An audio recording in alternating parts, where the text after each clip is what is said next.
Assalamualaikum warahmatullahi wabarakatuh. Perkenalkan, nama saya Fania Aprilia Zulstio dengan NIM 230304248.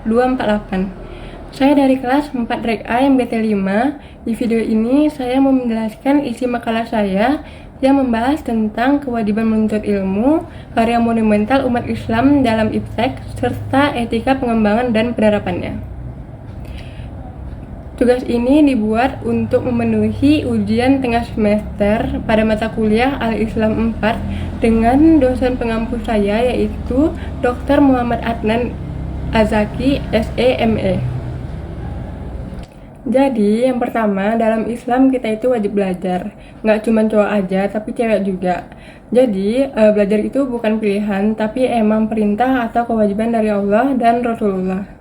Kenapa menuntut ilmu itu penting? Karena dengan ilmu kita bisa ngerti gimana cara beribadah dengan benar, kita bisa tahu mana yang halal dan mana yang haram, kita juga bisa menjadi orang yang bermanfaat buat diri sendiri dan juga buat orang lain.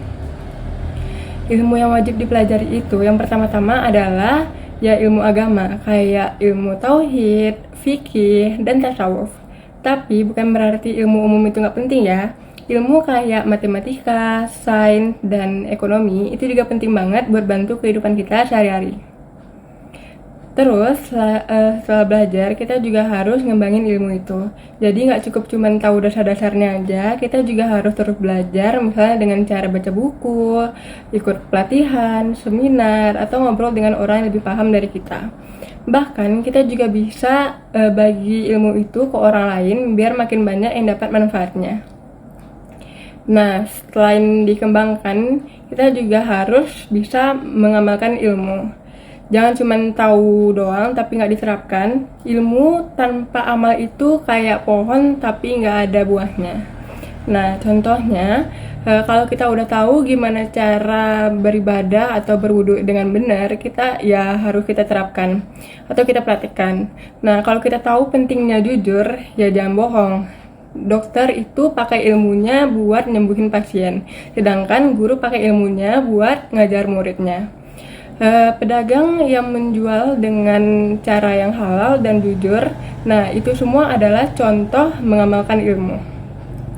Contoh nyata lainnya yang ada dalam kehidupan sehari-hari itu banyak banget, misalnya kayak siswa yang rajin belajar, terus guru yang ikut pelatihan atau terus belajar cara ngajar yang lebih baik, kemudian orang yang bikin ide atau inovasi buat bantu masyarakat. Nah, itu semua adalah bagian dari menuntut ilmu, mengembangkan ilmu, dan mengembangkan ilmu. Kita masuk ke bagian yang kedua. Dulu, Islam itu juga pernah berjaya dalam ilmu pengetahuan dan teknologi. Pada sekitar abad ke-8 sampai 14, banyak ilmuwan muslim yang hasilkan penemuan keren. Contohnya, Al-Khawarizmi, ahli matematika pencipta aljabar. Kemudian Ibnu Sina, ahli kedokteran. Kemudian Ibnu Haytham, ahli cahaya dan optik. Dan masih banyak juga yang lainnya. Nah, karya-karya mereka ini jadi ilmu modern yang masih dipakai sampai sekarang, bahkan di Eropa. Ini bisa terjadi karena dulu umat Islam itu semangat belajar, terus pemerintahnya sangat mendukung, dan juga mereka sangat terbuka dengan ilmu dari manapun. Nah, tetapi sekarang tantangannya sudah beda. Kita harus ngembangin iptek dengan cara yang etis dan sesuai dengan ajaran Islam. Ilmu itu adalah amalan dari Allah, jadi nggak boleh disalahgunakan, misalnya dengan merugikan orang lain, kayak menghina orang, nyebar hoax, dan menipu orang, atau buat merusak lingkungan, itu juga nggak boleh. Nah, kita itu harus jujur, adil, bertanggung jawab, dan memikirkan manfaatnya buat umat Islam lainnya.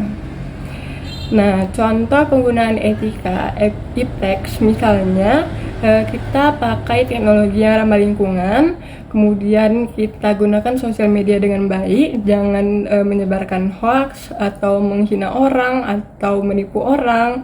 Terus kemudian yang ketiga, kita pastikan ilmu dan teknologi itu dipakai dengan buat kebaikan, jangan cuma sekedar buat cari untung aja. Nah, kemudian yang keempat, kita bisa bikin inovasi buat tapi nggak bikin ngerugiin orang lain gitu. Jadi kesimpulannya adalah Islam ngajarin kita buat terus belajar, terus berkembang, terus pakai ilmu dengan cara yang baik. Nah, kita juga sebagai umat Islam harus tetap ingat kalau Islam pernah berjaya di bagian iptek. Nah, sekarang saatnya kita lanjutin semangat itu, tapi tetap jaga etika dan akhlak. Baik, sekian penjelasan dari saya. Apabila ada yang salah atau kekurangan, mohon dimaafkan. Wabillahi taufiq wa hidayah. Assalamualaikum warahmatullahi wabarakatuh.